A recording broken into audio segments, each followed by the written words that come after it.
Hi, my name is Sophia Lifshitz. I'm a level 2 quantum healing hypnosis technique practitioner. I'm also a channeler. I channel the collective consciousness, and today we'll be answering a question from Facebook that Lily posted. It's going to be interesting what they have to say. So I'm going to go into trance, so give me a little bit of time, and then my partner, Brian, will ask the question.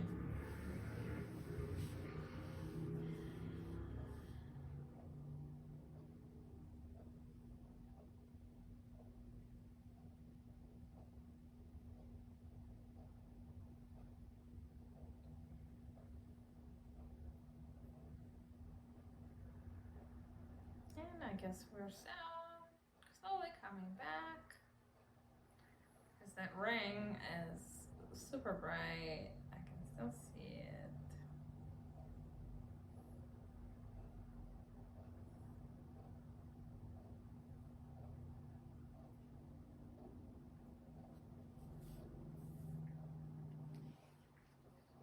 Yes, so we can, we are almost here.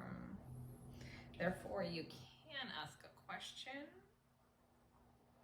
Yes, we are here. What is your question? This is submitted by Lily, who asks, how can we best protect ourselves while still speaking out against evil and the collective narrative that is persecuting us for making a different choice? Okay, that is take two. As we mentioned before,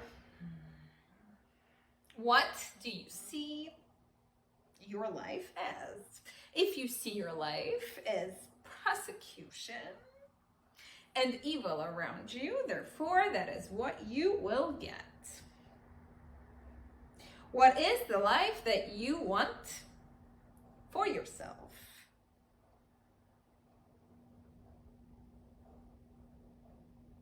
If that is what you want, then there is no protection, because that is what you choose. If you choose to live in a higher frequency of love, and as we mentioned before, frequency of joy, therefore that is where you will be. If we choose to exist, or our preferred reality is that of love and joy, we're not going to be oblivious to the evil. Right? You're not oblivious to it. It is really up to you. How in it would you like to be? As an example would be, it is a choice to turn on the devices and read what's going on. It is a choice. Therefore, if you choose to be in it, you will be in it. If you choose not to be in it, it does not mean that you are oblivious. It just means that you do not want it to be your reality. So how do we square that with an ascended master who said, turn the other cheek? Well, we believe that is different, not necessarily the same.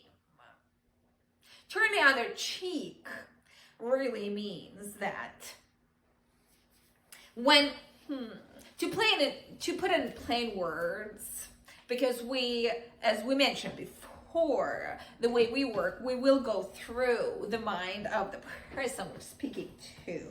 So the best example that this body has or this mind, we should say, is that of what does it mean to turn the other cheek? That means that if you are on the street and a person passes by and, let's say, is in a bad mood and yells at you, turning another cheek means not to get on their level, on their frequency level, and start yelling back. Does that make sense? Yes, thank you. Turning the other cheek really means to have compassion and understanding that maybe this person is going through something difficult, and therefore that is what's causing him or her to do this. Because the idea is to elevate. The idea is to elevate yourself and others to your level and not to go down in frequency to everyone else's level. So if your level of frequency, and that is what we feel of Lily, Lily's frequency is high. But she does, at times, the elevation, it seems like whenever she goes out into the world, it brings her down a bit. And we would like to tell Lily to please stay up. Please stay up. Thank you. Because we would like to finish this. Because as she walks through the world,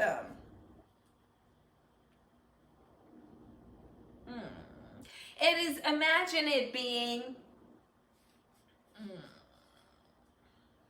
imagining be it energy or like a bomb, not the best example, but we will use it. Because think of Lily as she walks through a crowd, it's putting a bomb in a crowded place. But a different bomb, a bomb of very amazing energy.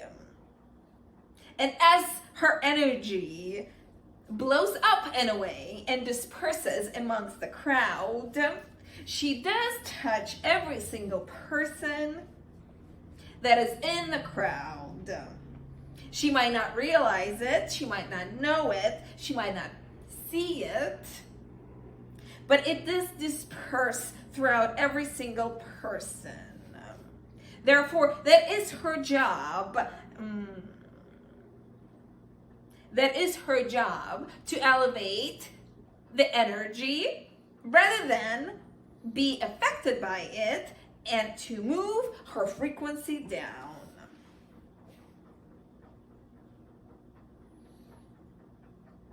Speaking of the light in a, as you said, as the example of a bomb, I can see that where that would impact many people.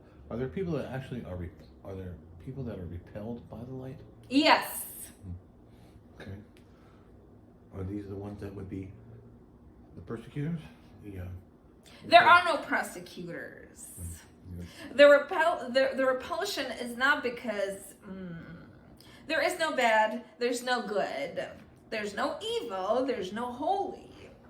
It just has to do with what level of frequency is this person on.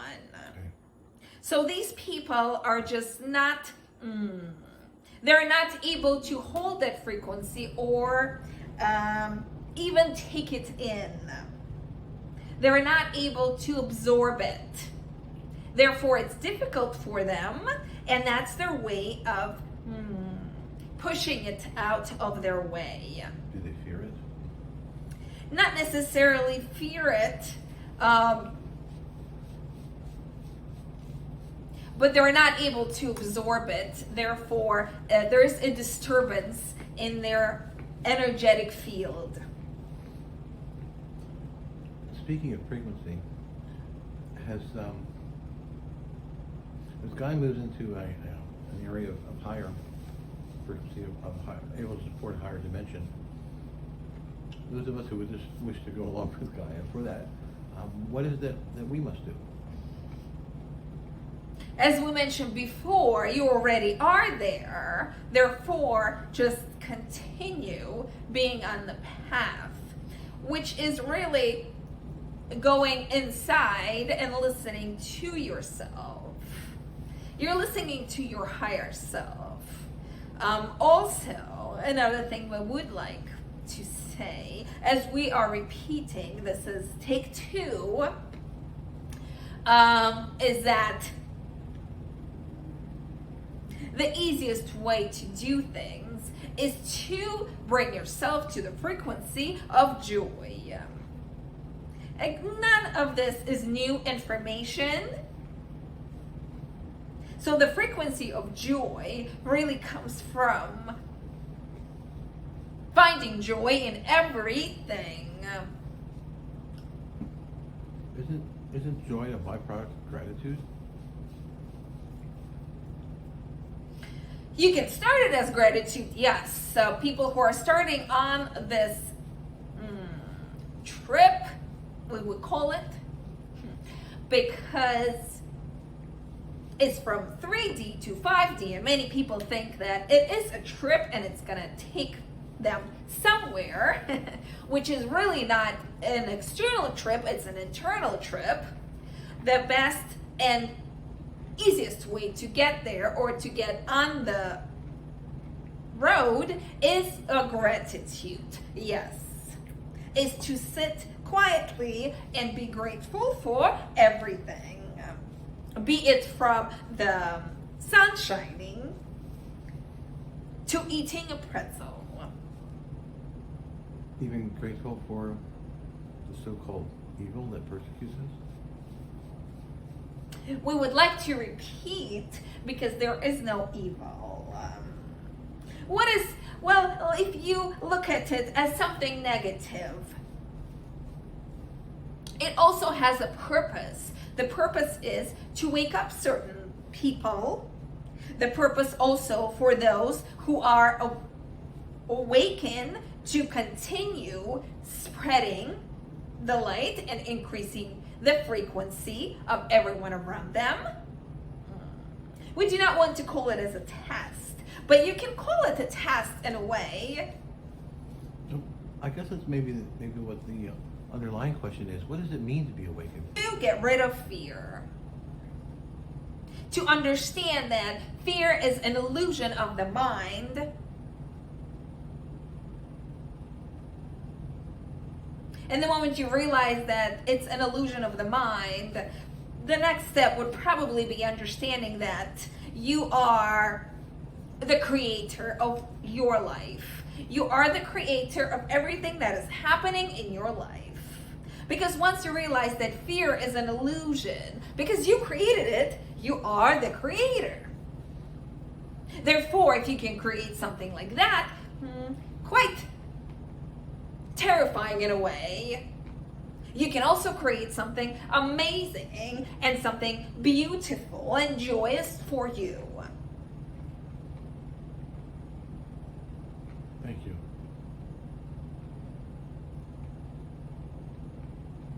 Any more questions? No, we thank you in gratitude and in love and in light.